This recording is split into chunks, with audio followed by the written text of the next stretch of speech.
Hello student, welcome to the YouTube channel. आज हम शुरू करने वाले हैं हमारा नया टॉपिक जो है अल्टरनेरिया। और इससे पहले प्रीवियस वाली वीडियो के अंदर हमने एल्बुको के बारे में पूरा डिस्कस कर लिया था। तो आज हम पढ़ेंगे अल्टरनेरिया। अल्टरनेरिया जो है वो एक फंगस है, फंजाई है, और इसके बारे में आज हम पूरा डिटेल से पढ़ने वाले हैं। तो सबसे पहले हम देखते हैं अल्टरनेरिया की सिस्टमेटिक पोजीशन के बारे में, यानी कि इसके क्लासिफिकेशन के बारे में। तो इसका किंगडम यानी कि जो जगत है वो है माइकोटा, डिवीजन है Eumycota, sub division Deuteromycotina, class Hyphomycetes, order Moniliales, family डिमेटिएसी।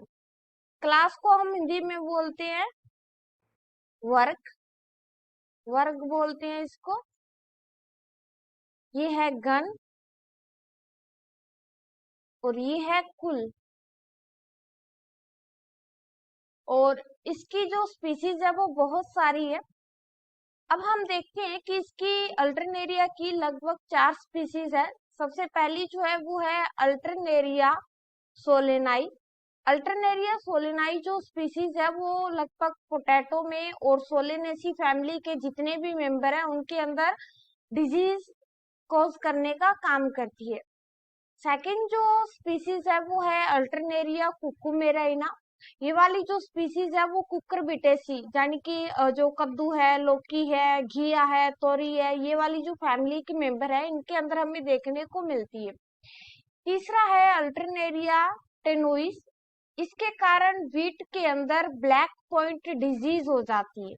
तो ये डिजीज जो है ब्लैक पॉइंट डिजीज, ये व्हीट के अंदर हो रही है और किसके कारण हो रही है? अल्टरनेरिया टेनुइस के कारण हो रही है।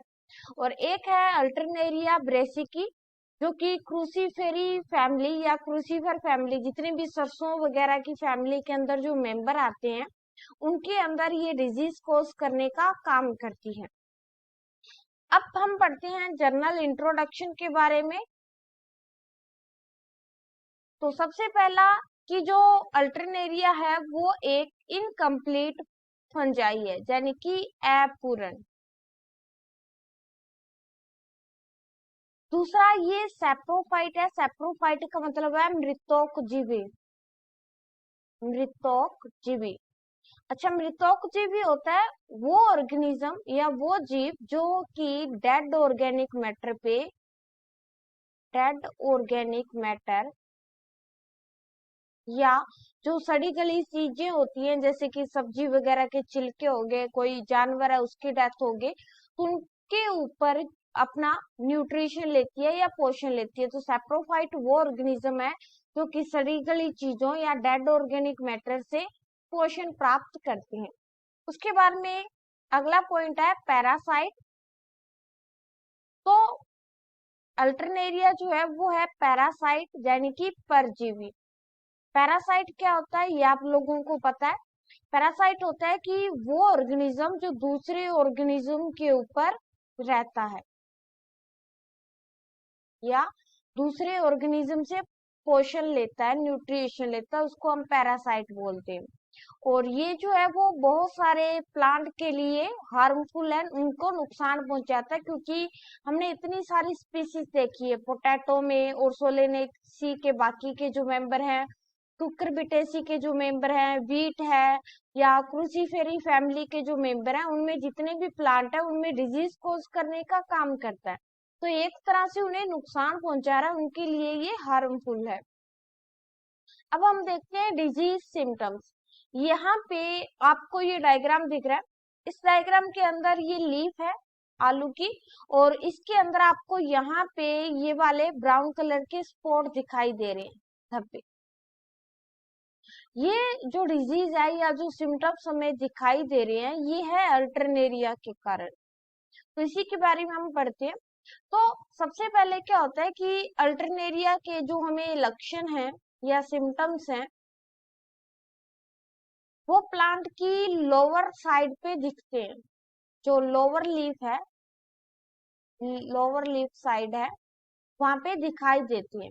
उसके बाद में क्या होता है, उसके बाद में धीरे धीरे ये धब्बे लीफ की अपर साइड पे भी हमें दिखना शुरू हो जाते हैं, जैसे कि यहाँ पे हमें दिखाई देना शुरू हो गए। इस धब्बे, अगर आप इन धब्बों को ध्यान से देखोगे यहाँ पे, तो यहाँ देखिए आपको कुछ इस तरह से लाइनें दिखाई दे रही है इन धब्बों के अंदर, इस तरह से।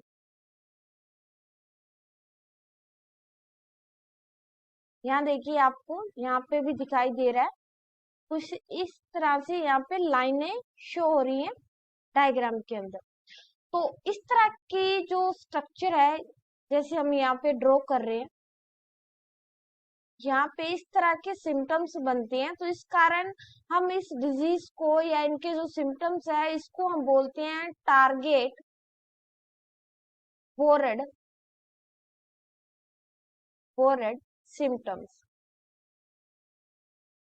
आप सभी लोगों ने टारगेट बोर्ड देखा होगा, जिसके अंदर मेनली निशाना लगाया जाता है। तो बिल्कुल इसकी स्ट्रक्चर बिल्कुल वैसी दिख रही है, तो इसलिए हम इसको टारगेट बोर्ड सिम्टम्स भी बोलते हैं, या सकेंद्रिक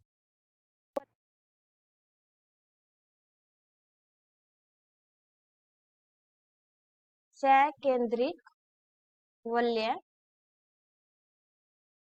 क्योंकि इसी तरह से दिखाई देती हैं। या फिर इसको लक्ष्य चिन्हित बोर्ड या लक्षण भी कहते हैं।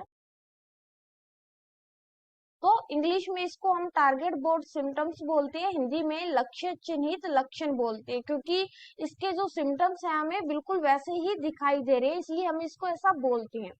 अब इसके साथ साथ में क्या होता है, पहले तो ये वाले सिम्टम्स जो है हमें लोअर की लीफ की लोअर साइड पे देखने को मिलेंगे।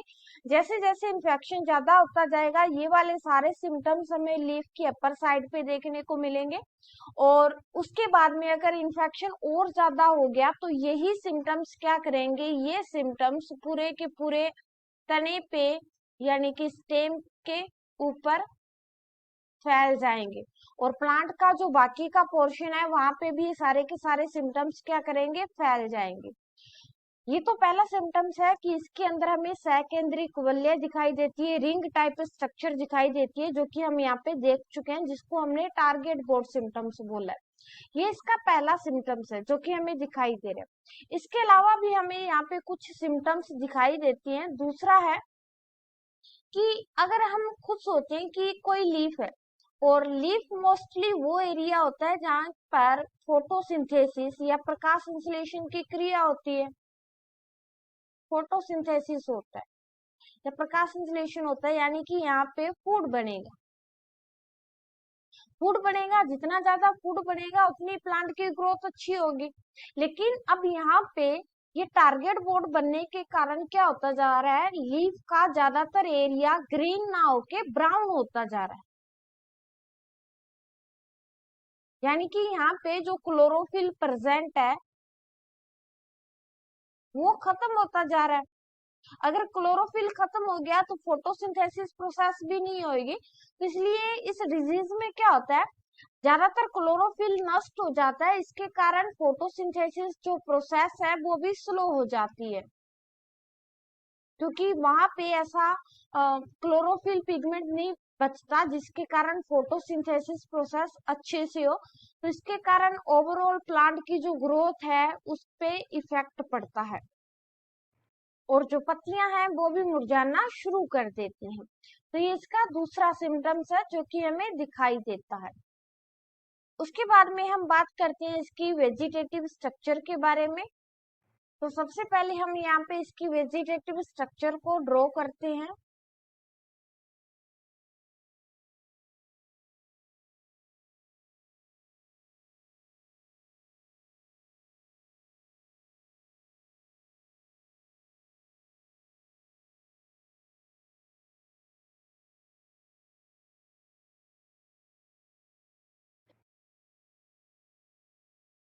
ये यहाँ पे न्यूक्लियस प्रेजेंट है, बहुत सारे केंद्रक पाए जा रहे हैं। तो अगर हम इस माइसीलियम को यानी कि कवक जाल को ध्यान से देखें तो हमें क्या दिखाई दे रहा है कि पहली बात यहाँ पे बहुत सारे सेप्टा प्रेजेंट है। ये जो आपको बीच में दिखाई दे रहे हैं यहाँ पे, ये है सेप्टा।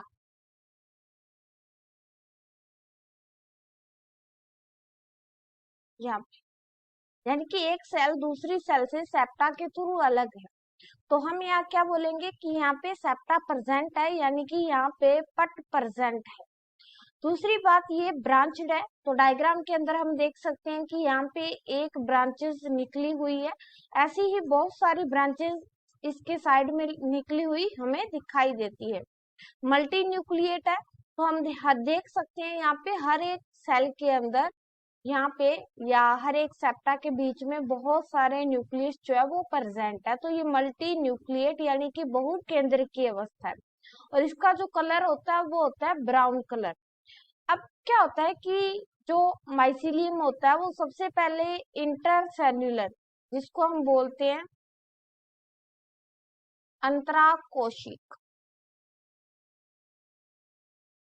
सबसे पहले तो अंतराकोशिक होता है, बाद में वो अंतरकोशिक हो जाता है।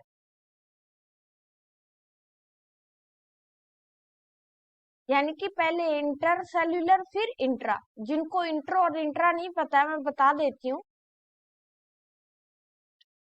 कि मान लीजिए यहाँ पे बहुत सारी सेल्स हैं इस तरीके से,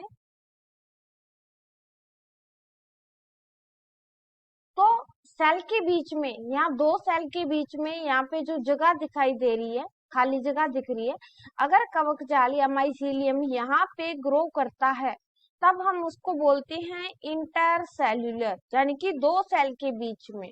और बाद में है इंट्रा, इंट्रा यानी कि सेल के अंदर यहाँ पे। तो ये पहले तो इंटरसेल्यूलर होता है, बाद में इंट्रासेल्यूलर हो जाता है। और इसके साथ में इसमें हिस्टोरिया एब्सेंट होते हैं, यानी कि इसमें जो सूचकांक है वो इसमें अनुपस्थित होते हैं, नहीं पाए जाते। और इसके अंदर एक अल्टरनेरिक एसिड पाया जाता है, ऐसा माना जाता है, बहुत सारे साइंटिस्ट ऐसा मानते हैं कि इसके अंदर जो अल्टरनेरिक एसिड प्रेजेंट है इसी के कारण ये अलग अलग प्लांट के अंदर डिजीज को कोज कर रहा है, यानी कि ये जो डिजीज हो रही है वो मोस्टली इसी एसिड के कारण हो रही है। अब उसके बाद में आगे रिप्रोडक्शन, तो इसके अंदर मेनली सेक्सुअल रिप्रोडक्शन जो होता है, यानी कि लैंगिक जनन रिप्रोडक्शन एब्सेंट होता है। और इसके अंदर एक ही टाइप का रिप्रोडक्शन प्रेजेंट है और वो है एसेक्सुअल, जो कि कोनिडिया के थ्रू होएगा। तो देखते हैं क्या होता है इसमें। सबसे पहले क्या होता है, जैसे कि पीछे एल्बुगो वाली क्लास के अंदर भी हमने देखा था कि ये वाला जो हमारा कवकजाल है या माइसीलियम है इस तरीके से प्रेजेंट है, इसके अंदर न्यूक्लियस प्रेजेंट है। अब इसमें क्या होता है, इसमें आगे वाली साइड में या एक जगह पे उभार नुमा स्ट्रक्चर बनती है, इस तरह से उभार लाइक स्ट्रक्चर बनती है और इसके अंदर न्यूक्लियस आ जाते हैं बहुत सारे। और ये थोड़ा सा हिस्सा जो है वो फूल के गोल हो जाता है, इस वाले हिस्से को हम बोलते हैं कोनिडियोफोर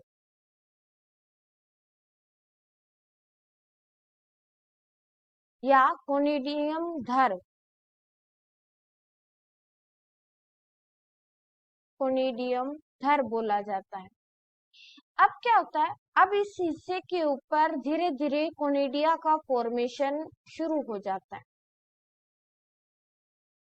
अब इसके ऊपर बनने लगते हैं धीरे धीरे कोनिडिया। यहाँ पे जैसे कि हम डायग्राम में देख पा रहे हैं, ये वाली जो ब्रांच हमें दिखाई दे रही है नीचे, ये वाला पोर्शन जो है ये है कोनिडियम धर या कोनिडियोफोर। और इसके ऊपर ये लगा पहला कोनिडिया, दूसरा कोनिडिया, तीसरा कोनिडिया और आगे 2 ब्रांच होगी, इसके ऊपर भी कोनिडिया लगा हुआ है, तो आप यहाँ पे देख सकते हैं। और इस तरीके से यहाँ पे भी फर्स्ट, सेकंड, थर्ड, फोर्थ, इसके ऊपर भी कोनिडिया और लगे हुए हो सकते हैं। तो यहाँ पे एक कोनिडियम धर के ऊपर या कोनिडियो फोर के ऊपर बहुत सारे कोनिडिया जो है वो एक चेन में लगे हुए होते हैं, चेन के अंदर लगे हुए होते हैं। यहाँ पे हमें एक चेन दिखाई दे रही है, ऐसे ही यहाँ पे भी एक चेन बनी हुई दिखाई दे रही है, यहाँ पे भी चेन बनी हुई दिखाई दे रही है। तो इस तरीके से हम यहाँ पे देख सकते हैं। तो ये चेन में प्रेजेंट है। अब एक्चुअली में हुआ क्या है कि ये मान लो कोई लीफ है, लीफ के नीचे वाली साइड में बहुत सारे कवक जाली या माइसीलियम ग्रो कर रहे हैं। उन माइसीलियम के अंदर अब कोनिडियोफोर भी डेवलप हो चुका है।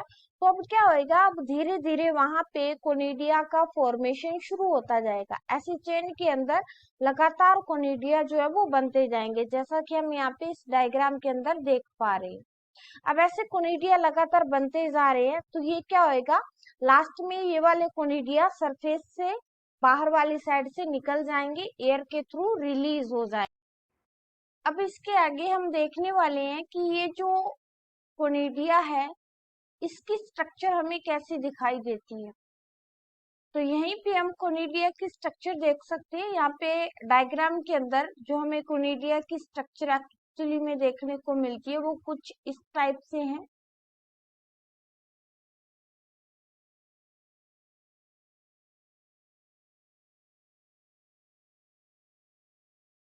इस टाइप से हमें कोनिडिया की स्ट्रक्चर देखने को मिल सकती है।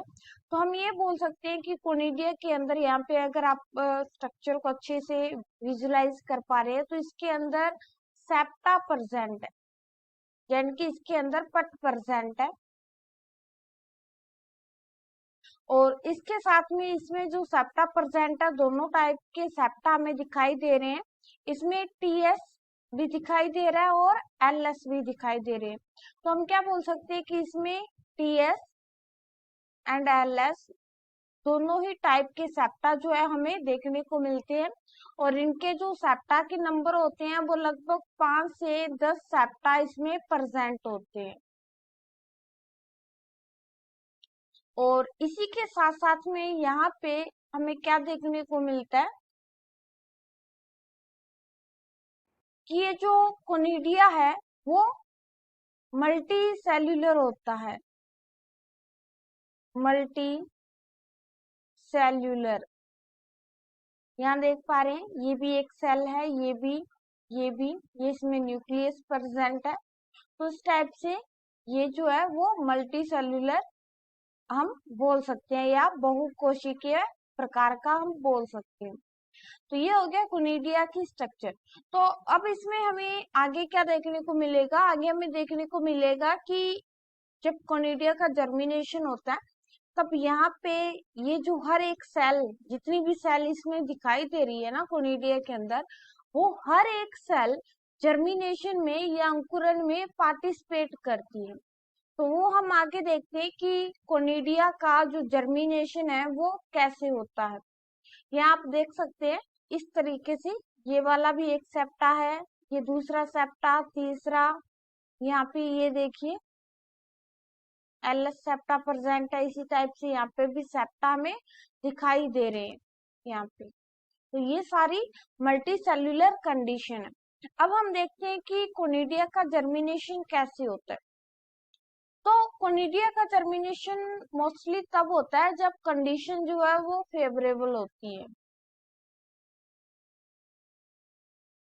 कंडीशन फेवरेबल होती है। यानी कि जैसी कंडीशन कोनिडिया को जर्मिनेट होने के लिए चाहिए, अगर हम वैसी कंडीशन इसको प्रोवाइड करते हैं तो जो कोनिडिया है वो जर्मिनेट होना शुरू हो जाता है। अब इसमें होता है क्या कि इसका जर्मिनेशन कैसे होता है, तो यहाँ पे ये वाला कोनिडिया हम देख रहे हैं, तो यहाँ पे ये कोनिडिया है, ये मल्टी सेल्यूलर है, बहुत सारी सेल है, सेप्टा भी इसमें प्रेजेंट है। और हर एक सेल में हम मान के चल रहे हैं कि एक न्यूक्लियस प्रेजेंट है, इस तरीके से। अब क्या होता है कि हर एक सेल हर एक सेल के अंदर यहाँ पे एक जर्म ट्यूब निकलती है इस तरीके से। इस तरीके से जर्म ट्यूब निकलती है। और ये जर्म ट्यूब क्या करती है, ये जर्म ट्यूब किसी नए प्लांट पे अटैक करती है। जैसे कि फॉर एग्जांपल ऐसे समझ लीजिए कि मान लीजिए ये कोनिडिया है, और ये वाला कोनिडिया क्या हुआ, ये नई लीफ है जिसपे अभी इन्फेक्शन नहीं हुआ है, इस लीफ पे आके गिरा। गिरने के बाद में यहाँ पे जो हमें ये वाले ट्यूब दिखाई दे रहे हैं, इनका फॉर्मेशन हुआ। ये ट्यूब लीफ के अपर साइड में जो स्टोमेटा प्रेजेंट है, उन स्टोमेटा के थ्रू कहाँ चला जाएगा, लीफ की जो इनर साइड में जो सेल्स प्रेजेंट है वहां पे मूव कर जाएगा। तो जो कुछ हमें डायग्राम देखने को मिलेगा वो कुछ इस तरह से देखने को मिलेगा कि ये लीफ है। लीफ पे जब ये कोनिडिया आया लीफ की सरफेस पे, कंडीशन फेवरेबल है, कोनिडिया का जर्मिनेशन होएगा। तो इस टाइप से ये मान लीजिए इसमें सेप्टा है, ये इसमें से जर्म ट्यूब निकली। जर्म ट्यूब क्या करेगी, अब धीरे धीरे ये मान लीजिए यहाँ पे स्टोमेटा सेल्स प्रेजेंट है, स्टोमेटा। तो ये क्या करेगी, ये जो जर्म ट्यूब है, जर्म ट्यूब ये क्या करेगी, ये स्टोमेटा के थ्रू अंदर वाली साइड में एंटर करेगी यहाँ पे। और नीचे वाली साइड में यहाँ पे जो सेल्स प्रेजेंट है बहुत सारी, इन सेल के सबसे पहले तो इंटरसेल्यूलर स्पेस में जाएगी, बाद में इंटरसेल्यूलर स्पेस में ग्रो करने के बाद में ये कहाँ चली जाएगी, सेल के अंदर एंटर कर जाएगी और इंटरसेल्यूलर हो जाएगी। ये हमने शुरू में भी डिस्कस कर चुके हैं कि इंटरसेल्यूलर और इंट्रासेल्यूलर क्या होता है, तो वहां पे भी हमने ये वाला रीड किया था।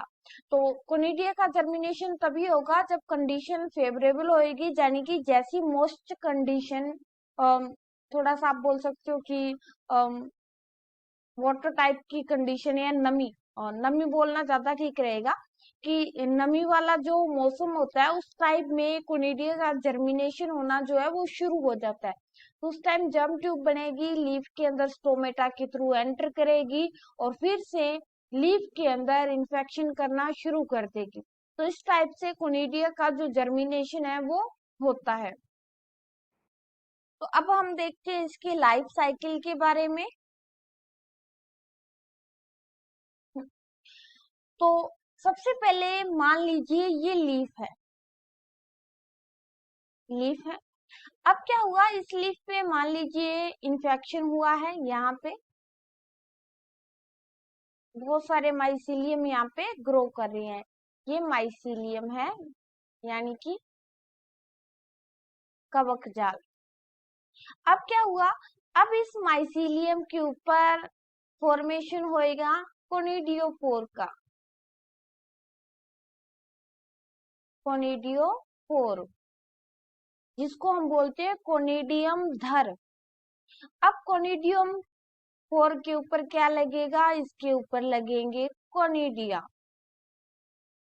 ये इस पे फॉर्मेशन हुआ कोनिडिया का। अब क्या होगा, अब हवा के थ्रू या वाटर के थ्रू, मेनली एयर के थ्रू, ये वाले कोनिडिया क्या करेंगे, इस प्लांट से या इस लीफ से क्या करेंगे, मूव कर जाएंगे और कहाँ चले जाएंगे, किसी न्यू हेल्दी प्लांट पे।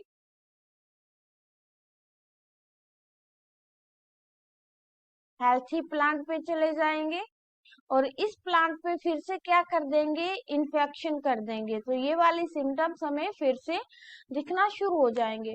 तो ओवरऑल प्रोसेस ये है कि मान लीजिए ये एक लीफ है, लीफ के ऊपर सबसे पहले क्या हुआ, इन्फेक्शन हुआ। इन्फेक्शन के कारण क्या हुआ, नीचे बहुत सारे माइसीलियम ग्रो कर रहे हैं, माइसीलियम ग्रो करने के बाद में नीचे वाली साइड में ही कोनिडियम फोर बना, कोनिडियोफोर के ऊपर छोटे छोटे कोनिडिया लगे, कोनिडिया लगने के बाद में अपर वाली सरफेस जो थी वो फट गई, सारे के सारे कोनिडिया एयर के अंदर रिलीज हो गए। एयर के अंदर रिलीज होने के बाद में वो कोनिडिया क्या करेंगे, फैल जाएंगे। फैलने के बाद में वो क्या करेंगे, जैसे ही कंडीशन उनके फेवर में आएगी तो वो फिर से नए हेल्थी प्लांट पे जर्मिनेट कर जाएंगे और फिर से उस हेल्थी प्लांट के अंदर भी इंफेक्शन को कॉज कर देंगे। तो इस तरह से अल्टरनेरिया का जो लाइफ साइकिल है वो चलता है। होप आपको अल्टरनेरिया पूरा समझ में आया होगा। Thank you. और अगर आप मेरे चैनल पे नए हैं तो सब्सक्राइब करें, लाइक करें, और वीडियो पसंद आई हो और कुछ नई नॉलेज जानने को मिली हो तो वीडियो को शेयर करें। Thank you.